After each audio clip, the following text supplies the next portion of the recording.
BUMN Indonesia itu asetnya katanya 5.000 triliun rupiah, yang biasa kalau pebisnis punya prinsip dagang harusnya omsetnya 1:1 dengan asetnya. Ini kalau perusahaan swasta loh yang kita bandingkan, dan yang kelola oleh profesional yang tidak bercampur dengan tim ses pilpres untuk dapat hadiah jadi anggota komisaris. Juga balas jasa pendukung tim hore pejabat berkuasa menduduki jabatan untuk hadiah. Nggak ada yang begituan. Kalau benar dikelola, maka saya yakin BUMN ini bisa juga 5.000 triliun rupiah omsetnya, dan tidak jago kandang tentunya, merambah ke luar negeri. Saat ini, cara pengelolaan BUMN ini agak lucu. Masa BUMN lihat rakyat Indonesia sebagai pasar? Ya geblek aja kalau begitu. Rakyat Indonesia itu aset, bos. Yang namanya pasar itu di luar negeri. Bisa nggak mikirnya kayak gitu? Bisa nggak mindsetnya seperti itu? Rakyat aset, bukan market. Jangan menjual produk BUMN ke rakyat dengan harga mahal. Jangan paksa rakyat dengan produk BUMN yang tidak ada pilihan. Jangan buat rakyat bergantung kepada BUMN. Jangan buat BUMN ambil sisi hulu yang membuat UKM ditekan atau tertekan di sisi hilir. Buat apa ada BUMN kalau kayak begitu? Inilah salah kaprahnya pengelola BUMN di bawah kementerian yang sangat manja dengan regulasi-regulasi yang melindungi mereka dan dana APBN. Sudah kayak begitu,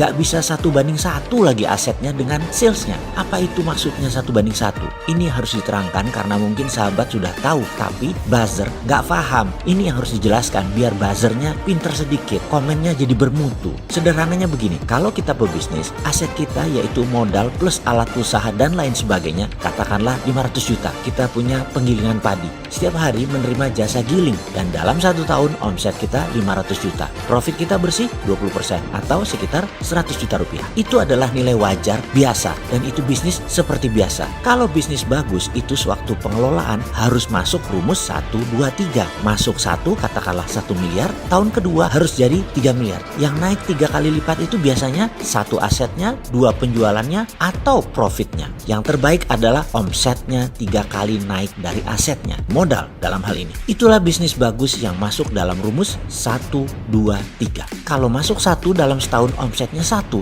itu wayai. Ya harusnya dapat, itu standar. Jadi kalau BUMN asetnya 5.000 triliun, omsetnya juga harus 5.000 triliun. Dan kalau untungnya 20%, ada 1.000 triliun untung BUMN, dan ini akan menolong APBN. Sekarang berapa setoran APBN dari BUMN? Wis repot Eki kalau ditanya begini. Wis ruwet sudah, gemeter yang ditanya begini para pejabatnya. Kalau punya hati sih, wis kelihatan sudah aslinya. Jadi bagaimana ke depan ini BUMN? Mana nih sudah setahun jabat, sudah berapa banyak setoran APBN ke BUMN? Loh, kok APBN setor ke BUMN ya? Bukan harusnya sebaliknya, BUMN setor APBN. Kok masih netek sih? Kok bukannya nyetor malah minta disetor? Kok enak ya? Maaf nih bro, namanya pelayan publik pejabat itu ya. Jadi wajar kalau ada yang nanya. Bukan oposisi loh ya, maklum fans dirimu, apa juga yang kamu perbuat itu bilangnya bagus. Kalau kita kan netral, Anda ya harus melayani sisi liar dari harapan publik lainnya yang bayar pajak, minta performa Anda. Mangkel loh yang bayar pajak lihat APBN tidak perform,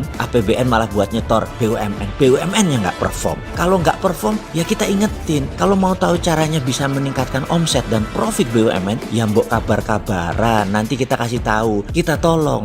Tapi tutup dulu 500 BUMN anak dan cucunya dulu. Nanti enak deh kita ngomong. Menutup itu bikin efisien biaya loh bos. Walau tim hore yang nggak bisa kerja banyak kecewa. Oh my